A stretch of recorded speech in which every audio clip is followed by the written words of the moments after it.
풍요로운 나라였다는 거예요. 그 여러 가지 도시가 그 불을 대기에 용이했고 여러 가지 강들이 있었고 그다음에 무역을 통해서 그 부가 그 나라로 들어왔기 때문에 풍요로운 도시였고 그 많은 거기에 살고 있던 거주민들은 아주 화려하고 사치스러운 그런 생활을 했다고 하는 거죠.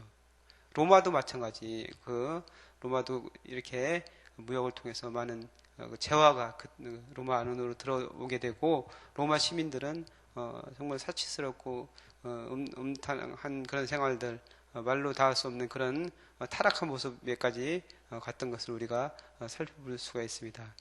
근데 이제 그 모습들이 지금 우리가 살아가는 우리 이 시대가 바로 그런 모습으로 되어가고 있다는 겁니다. 그러면서 이제 로마는 그냥 로마가 전체 세계를 지배하면서 로마에 붙어 있었던 여러 다른 나라들도 서로 이제 관계를 하면서 부를 공유했는데 지금 그 세계가 이미 하나의 경제권으로 서로 연결되어 있잖아요. 그러니까 우리만 열심히 한다고 잘 사는 것이 아니고 다른 나라와의 관계들이 굉장히 중요한 시대가 되었습니다. 서로 이제 무역으로 연결되어 있기 때문에 경제가 다 이제 서로 연결되어 있기 때문에 한 나라에 문제가 생기면 그것이 다른 나라에까지 여파가 가는 것을 우리는 알 수 있습니다. 그래서 우리 당장 옆에 있는 그 중국이란 그런 나라가 굉장히 큰 시장으로 이제 성장을 하게 됐잖아요. 그래서 중국에 문제가 생기면서 바로 이제 우리나라에 타격이 오게 되는 그런 모습을 살펴보는데 우리나라뿐만 아니고 세계의 경제가 휘청휘청거리고 뭐 하루에 뭐 그 주식이 수조 원이 뭐 이렇게 사라져 버렸다 이런 얘기도 듣기도 하잖아요. 그 정도로 세계적인 그런 경제 상황들을 다 연결되어 있고 네트워크로 연결되어 있는 그런 상황을 볼 수가 있습니다. 그래서 서로 연결되어 있는 이 상황에서 세계 경제가 어떻게 되어가고 있는 것인지 거기에 대해서도 우리가 잘 살펴봐야 됩니다. 제가 전에 이제 두아디라 교회에 대해서 얘기하면서 그 두아디라 교회의 문제점에 대해서 얘기했던 게 기억이 나는데 두아디라 교회는 두아디라라는 지역 자체가 상업이 발달하고 굉장히 부유한 나라라고 했잖아요. 근데 그 상업이 발달해서 어떤 게 있었냐면은 서로 이제 그 자기들이 이제 판매하는 그런 상인들끼리 조합을 조직했다고 그랬어요. 그래서 자기들끼리 조합을 조직하지 않으면은 무역 그 어떤 경제 활동을 할 수가 없어서 두아디라라는 그 지역에서는 살아갈 수가 없는 그런 상황이 있었다고 그랬습니다. 그래서 조합을 조직해서 그 상인들의 조합을 조직해서 서로 이제 자기들이 이익을 서로 이제 뭉쳐가지고 이제 그렇게 살아갔는데 그 조합 안에는 수호신이 있었다는 거예요. 그러니까 그 우상 숭배를 그냥 단지 조합 서로 모여가지고 자기들의 경제적인 이익을 위해서 활동하는 그것뿐만 아니고 거기에는 우상 숭배하는 그런 의식까지 다 포함하고 있다는 거예요. 그러니까 조합을 조직해서 서로 활동을 하면서 그래서 거기에 수호신이 하나씩 있어가지고 음란하게 종교적인 그런 행위를 해야만 조합 활동을 할 수 있었다는 것이죠. 그래서 두아디라 교회에서 이세벨을 용납했다는 것은 그런 의미를 가지고 있다고 얘기했습니다. 그래서 교회에는 나오는데 신앙생활을 하고 교회에 나왔을 때는 신앙인의 모습으로 보이는데 세상에 나와서 생활할 때는 똑같이 다른 사람들처럼 조합에 가입해서 거기서 음란하게 우상 숭배를 하고 그런 행동을 했던 것을 볼 수가 있습니다. 그래서 돈을 자기 생계를 위해서 자기가 먹고 살기 위해서는 그렇게만 해야 되는 그런 상황 가운데서 신앙적인 결단을 가지고 그걸 자르고 내가 경제적으로 힘들고 내가 돈이 좀 없더라도 그리스도 신앙 그거를 지켰어야 되는데 그냥 교회는 나오는데 세상에 나가서는 세상 사람들과 똑같이 그렇게 우상을 섬기면서 또 우상을 섬긴다는 그 행위 자체가 여러 가지 음란한 행위들 다 포함하고 있거든요. 그 당시에 그런 우상 숭배하는 모습은. 그래서 이세벨을 용납했다는 게 이제 바로 이제 그런 것이라고 볼 수 있는데 그래서 이제 상업과 우상 숭배가 면밀하게 그 밀접한 관계를 가지고 연결되어 있었어요. 그래서 자기의 신앙을 지키기 위해서 그 소수의 사람만이 신앙을 지켰는데 자기의 신앙을 지키면서 그 조합에 가입하지 않고, 그러니까 조합에 가입해야만 경제 생활을 할 수가 있었는데, 조합에 가입하지 않고 자기 신앙을 지키는 소수의 사람이 있었다는 것이죠. 그래서 내가 신앙을 지키기 위해서는 먹고 사는 것에 대한 것을 포기해야 되는 그런 상황, 이런 상황이 이제 발생하게 되었는데, 지금 우리도 이제 그런 상황이 있을 수 있다는 얘기, 앞으로는. 그러니까 내가 신앙적인 것을 포기하지 않으면은 내가 경제생활을 할 수 없는, 먹고 사는 것을 보정할 수 없는 그런 상황이 올 수 있다는 것이, 지금 이제 세계 정부가 들어서게 되고 뭐 이 서로 세계가 네트워크로 연결되어 있기 때문에 그런 상황이 올 수 있다는 겁니다. 그래서 우리가 정말 이 땅에서 살아가는 거, 이 땅에서 내가 먹고 살아가는 거, 경제적인 거, 요것이 중요하긴 하지만 그것이 신앙을 포기할 만큼 소중한 것이냐, 거기에 대해서 우리가 결단을 해야 될 필요가 있습니다. 우리나라가 교회가 엄청나게 성장을 했고, 지금은 이제 마이너스 성장이지만 70년대, 80년대, 90년대 교회가 성장하면서 문제가 된 것이 이제 기복신앙이잖아요. 그래서 교회 안에서도 잘 되고 돈 잘 벌고 이제 물질적으로 풍요로워지면 그것이 하나님께서 내려주신 복이다, 이렇게 생각하는 그런 생각들이 많이 있었잖아요, 지금까지 많은 사람들이.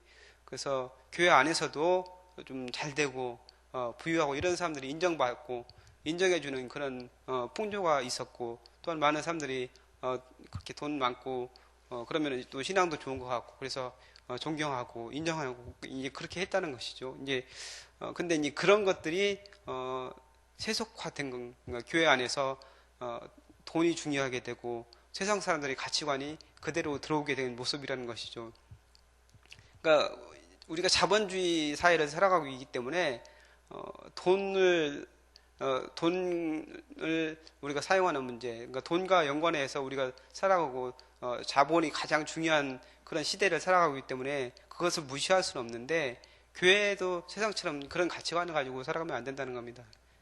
지금 세상은 돈이 가장 중요한 것이고 돈이 우상이고 돈이 신이 되어버린 그런 시대잖아요. 그래서 뭐 연예인이라든지 스포츠 선수가 이제 몸값이 얼마다, 연예인 같은 경우는 광고를 한 편 찍는데 그게 뭐 얼마, 뭐 누구를 데려오려면 얼마를 해야 된다, 뭐 이렇게 해가지고 그 사람의 가치가 바로 이 돈으로 매겨지고, 그다음에 스포츠 선수들도 어디에 입단할 때 뭐 몇백억까지 이렇게 되는 그런 얘기를 우리가 많이 듣곤 하는데, 그 사람의 가치가 이제 돈으로 매겨지는 그런 시대를 살아가고 있습니다. 근데 이제 성경에서는 돈에 대해서 뭐라고 얘기합니까? 돈을 사랑함이 일만하게 뿌리라고 얘기하고 있습니다. 그래서 우리가 이제 돈을 너무 사랑하는 것 때문에 교회 안에서 문제가 되어질 수 있다는 것이죠. 지금 우리 교회는 그렇지 않지만 작은 교회 같은 경우는 몇 분이 이제 헌금을 많이 해가지고 그 교회 이제 재정이 운영되는 그런 교회들이 있어요. 그렇게 되면은 그렇게 그 분들이 여러 가지 뭐 결정권이라 이런 것에 관여하게 되고 그분들의 눈치를 보게 되는 그런 상황이 있는 것들도 저는 보았거든요. 그래서 교회가 그렇게 되면은 안 되는데 이제 그렇게 되는 상황들도 있고, 또한 그 재정 운영을 잘못해서 교회가 그거 이제 헌금을, 하나님께 드려진 그 헌금을 잘못 사용해서 문제가 되는 그런 경우들도 많이 봤는데, 이제 교회가 거기에 대해서, 돈에 대해서 투명해야 되고 돈을 지출하는 것에 대해서 정말 하나님 앞에서 정말 성결한 게 그런 마음을 가지고 그런 지출을 해야 된다. 그리고 헌금을 하는 것이라든지 이런 것도 주님께서 주신 그 바른 가르침 안에서 잘 해야 된다. 이것이 이제 우리에게 주님께서 주시는 그런 교훈이라고 생각해야 됩니다. 오늘 본문에 보면은 이제 바벨론이 패망하고 바벨론이 멸망하는 것을 보고 이제 거기에 대해서 많은 사람들, 세 종류의 사람들이 애가를 부릅니다. 애가가 뭐냐면은 슬퍼하는, 통곡하는 그런 노래를 부르는데, 이제 애가라고도 하고 만가라고도 부르는데, 세 종류의 그 부류들. 첫 번째로는 땅에 있는 왕들, 두 번째로는 상인들, 세 번째로는 배를 타고 다니는 그런 사람들. 이렇게 세 종류의 사람들이 애가를 부르는데, 오늘은 첫 번째로 땅에 있는 왕들입니다. 그 사람들이 부르는 그런 애가인데, 이 땅에 있는 왕들이 그 바벨론과 함께 음행하고 사치하던 그런 사람들입니다. 아까 얘기했던 것처럼 서로 연결되어 있어서 부를 나누고 같이 이제 즐거워했던 그런 사람들이라고 볼 수 있는데 바벨론이 여러 가지 이제 하나님께서 바벨론을 징계하고 바벨론을 망하게 하고 멸망시키고 진노의 포도주를 바벨론으로 부었다고 했는데 왜 바벨론이 망하게 되었느냐? 여러 가지 이유가 있겠지만 사치한 그런 모습, 사치한 모습 때문에 하나님께서 징계를 했는데 사치하는 것이 왜 문제가 될 수 있습니까? 내가 열심히 벌어가지고 내가 열심히 노력해가지고 하나님께서 주신 그 부를 가지고 내가 그냥 쓰는데 그게 뭐가 문제가 있습니까? 근데 그게 문제가 되는 이유는 이 사회 구조가 그 한 사람이 돈을 버는 게 그 자기 혼자의 노력으로 자기 혼자 그냥 성실하게 사는 그런 것일 수도 있지만 그렇지 않은 모습들이 많다는 얘기예요.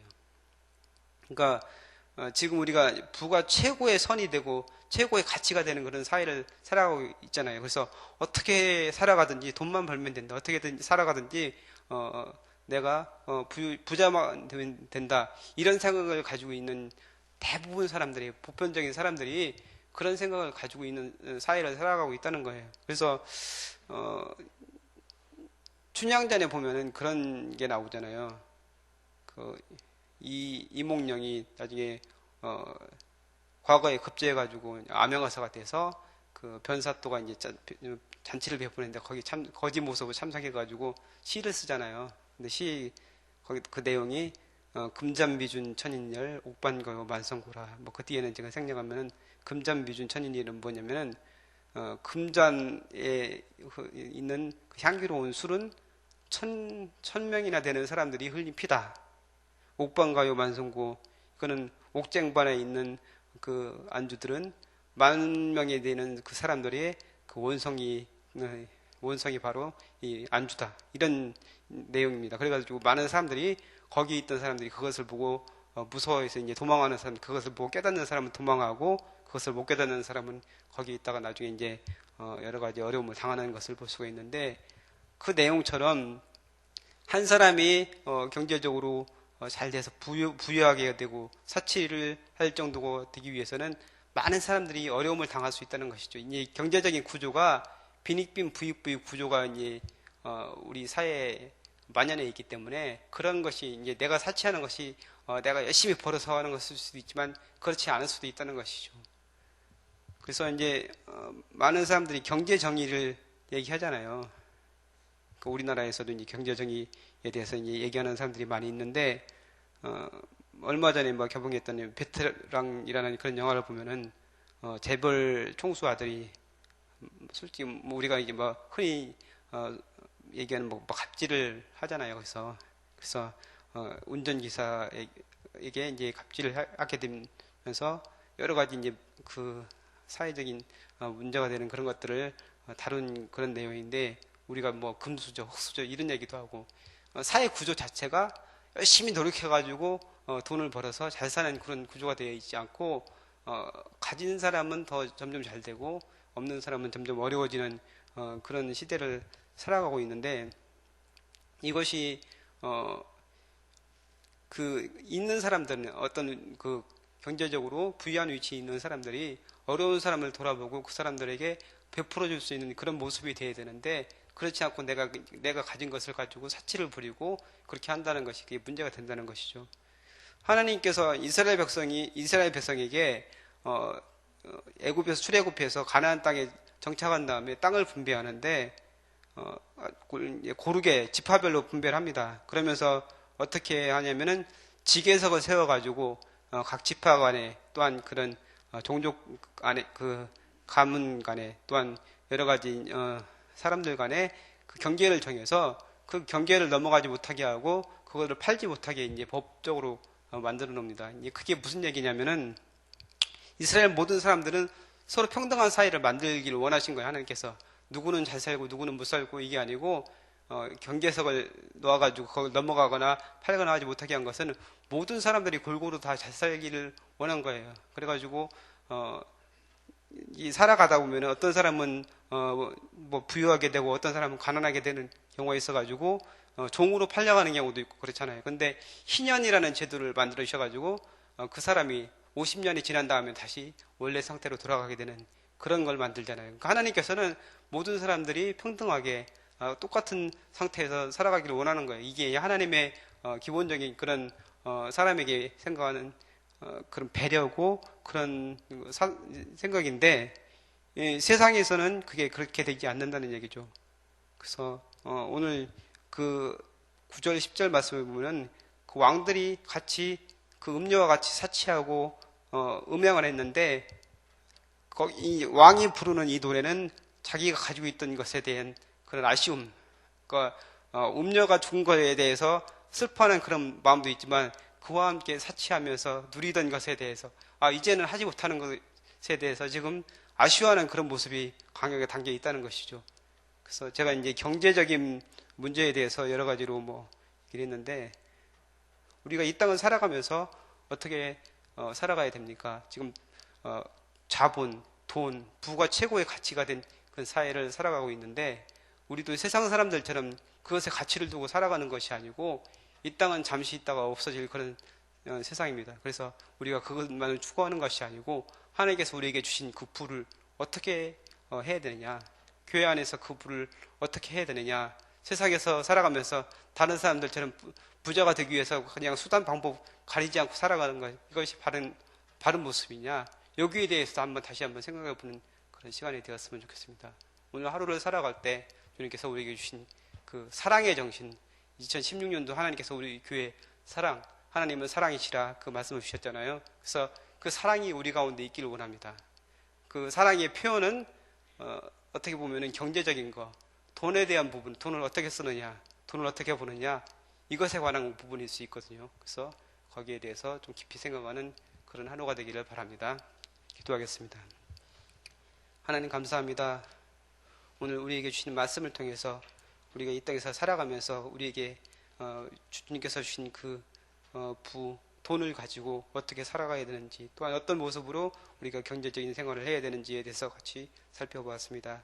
우리가 주님께서 우리에게 주신 그 사랑의 마음을 가지고 많은 사람들에게 베풀어 줄 수 있는 그런 믿음을 허락하여 주시고 그런 은혜를 허락하여 주옵소서. 이 땅에서 살아가면서 사랑하는 성도들에게 축복하여 주셔서 여러 가지 물질적으로도 주시고 그것을 또한 많은 사람들에게 나눠주고 베풀어 줄 수 있는 은혜와 마음도 허락하여 주옵소서. 우리가 그래서 이 땅에서 천국의 삶을 살아갈 수 있도록 주님께서 은혜 베풀어 주옵소서. 감사드리며 예수님의 이름으로 기도합나이다. 아멘. 오늘 공동기도문 선교에 대해서 같이 교독하겠습니다. 모든 민족과 나라에 십자가의 복음을 전하도록 온 세계 12개의 선교센터를 세우게 하옵소서.